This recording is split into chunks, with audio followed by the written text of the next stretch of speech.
Salut, je suis Paul. Je vais à l'école. J'habite rue du Roc. Ce n'est pas loin de mon école. Et voilà mon ami Louis. Tere, mina olen Paul. Ma lähen kooli. Ma elan Düroki tänaval. See ei ole minu koolist kaugel. Ja siin on minu sõber Louis. Salut Paul, ça va? Tu vas à l'école? Ciao Paul, kuidas läheb? Sa lähed kooli? Salut Louis, ça va bien et toi? Oui, je vais à l'école. Tu prends le bus? Ciao Louis, läheb hästi ja sul? Jah, mina lähen kooli. Kas sa võtad bussi? Non, je ne prends pas le bus. Allons ensemble? Ei, ma ei võta bussi. Lähme koos. D'accord. Regarde, c'est ta grande sœur Monique.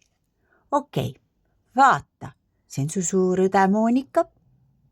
Non, ce n'est pas ma grande sœur Monique. C'est son amie Véronique. Elles ont la même robe. C'est leur uniforme. Ei, see ei ole minu suur õde Monika. See on tema sõber Veronika. Neil on sama kleit või ühesugune kleit. See on nende vormiriietus.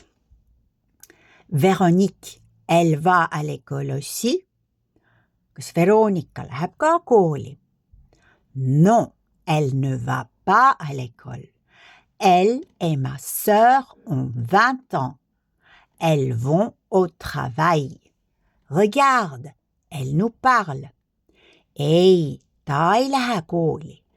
Tema ja mu õde on 20-aastased. Nemad lähevad tööle. Vaata, ta räägib meiega. Salut les garçons, vous allez à l'école? Ciao poisid, kas te lähete kooli? Salut Véro, oui, nous allons à l'école. Et toi, tu vas au travail? Ciao Véro, jaa, meie lähme kooli. Ja sina, kas sa lähed tööle? Oui, je vais au travail. Bonne journée. Jah, ma lähen tööle. Kena päeva. Au revoir, Véro. Nägemiseni, Véro.